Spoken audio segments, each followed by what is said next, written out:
Terima kasih atas kesempatan yang diberikan. Assalamualaikum warahmatullahi wabarakatuh. Yang terhormat Bapak Romli Faturoji, Esos M Medcom sebagai dosen pengampu mata kuliah seminar. Perkenalkan nama saya Fatul Fatah dengan NIM 230110401027 akan mempresentasikan proposal penelitian saya yang berjudul Gosip sebagai Cermin Mengungkap Lapisan Identitas Butejo dalam Film Tilik 2018. Baiklah, poin-poin penting di sini yang akan saya sampaikan. Yang pertama, pendahuluan, di mana saya akan menjelaskan latar belakang mengapa saya mengambil judul tersebut. Jadi, saat ini film itu tidak hanya berfungsi sebagai media hiburan saja, tapi juga bisa menjadi cermin yang menggambarkan keadaan masyarakat kita. Jadi salah satu film yang menarik untuk dibahas ini ya, yaitu film Tilik 2018. Film ini mengangkat budaya yang masih sering kita temui dalam kehidupan sehari-hari, yaitu kebiasaan bergosip. Budaya ini bukan hanya ada di desa seperti latar cerita dalam film, tapi juga bisa kita lihat di kota dan bahkan di media sosial. Berdasarkan survei dari Kantor Indonesia yang dimuat oleh DJKN Kemenq.go.id tahun 2021, lebih dari 50% pengguna media sosial di Indonesia mengatakan bahwa mereka sering menerima informasi yang belum tentu benar atau yang kita bisa sebut sebagai gosip.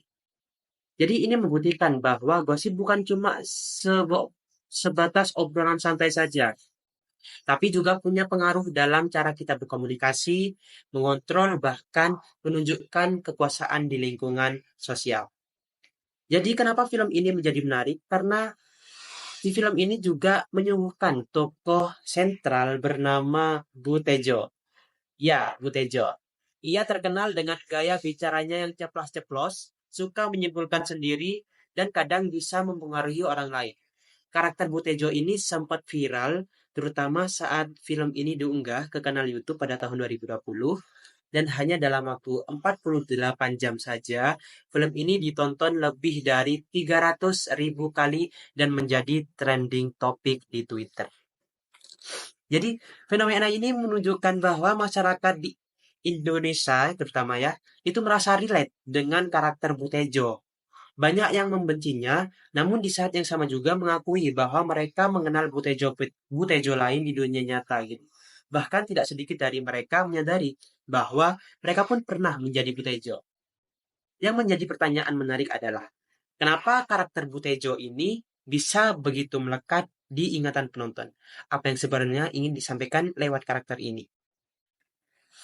Jadi, menurut saya, Butejo ini tidak hanya sekedar tokoh dalam cerita, tapi bisa mewakili kondisi sosial tertentu di masyarakat.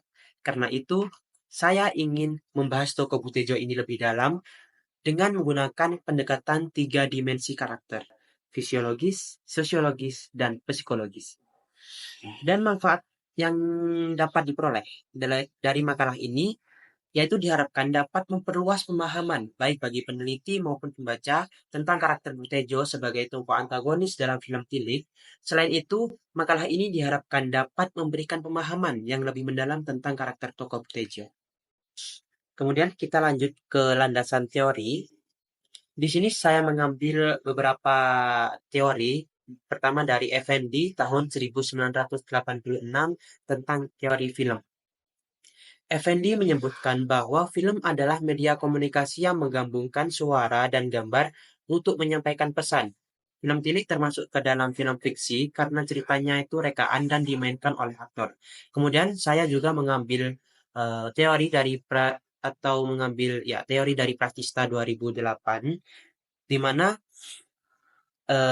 jurnal atau teori ini membahas tentang genre. Jadi Tili ini masuk ke dalam genre drama yang fokus pada konflik antara manusia dan kritik sosial.